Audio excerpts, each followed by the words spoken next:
Moshe Dayan, Yitzhak Rabin, Uzi Narkis, autant de noms associés à la victoire militaire israélienne en 67. Mais si je vous disais que le roi du Maroc, Hassan II, avait aussi contribué à la victoire éclair de l'État hébreu. Info, Intox, Johanna Binder, bonsoir. Bonsoir. Alors, est-ce que Israël a effectivement gagné cette guerre de 67 grâce à l'aide du Maroc? Eh bien, sans le Maroc, Israël n'aurait peut-être pas gagné la guerre des 6 jours. Alors, tout commence en 1965, on est 2 ans avant que débute la guerre des 6 jours. Les grands leaders du monde arabe se retrouvent à Casablanca. C'est le 3e grand sommet de la Ligue arabe. Alors, vous vous en doutez, le Mossad ne fait pas partie de la liste officielle des invités, mais il est là et il va recueillir des informations cruciales. Il y a un protagoniste, c'est Nasser, le président égyptien, le leader de la coalition arabe. Alors dans quel état d'esprit est-il à la veille de cette conférence? Il déclare à Assouan en février: l'année 1965 est la plus dangereuse des années de la lutte arabe. Israël prétend que les Arabes s'apprêtent à perpétrer une agression. Cela signifie qu'Israël a l'intention de nous attaquer. Nous devons donc être prêts à riposter. En septembre, donc quelques mois après, a lieu ce sommet de la plus haute importance. À l'ordre du jour, l'état des forces armées des pays de la Ligue arabe, avec cette question: sont-ils prêts à faire la guerre contre Israël? L'autre homme clé de cette histoire, c'est Hassan II, le roi du Maroc. Il va permettre aux renseignements israéliens de connaître ses ennemis. Et c'est à ce moment-là que le Mossad va donc entrer en action. Oui, absolument. Le Mossad va donc préparer cette opération en amont de la conférence. Plusieurs jours avant, une équipe du Shin Bet et du Mossad, il s'appelle à Tsiporim, donc les oiseaux, vont occuper le dernier étage du très luxueux hôtel à Casablanca où sont attendus les dirigeants arabes et où va aussi avoir lieu la conférence.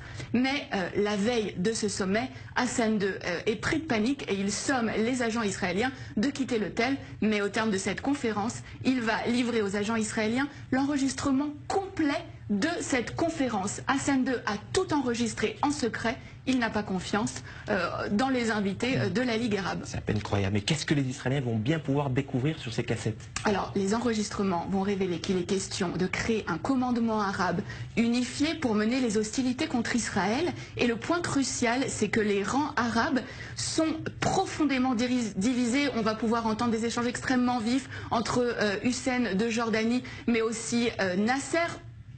Et alors, ce qui est vraiment important, c'est que les nations arabes vont vraiment révéler leurs faiblesses. Elles ne sont absolument pas préparées pour une guerre contre Israël.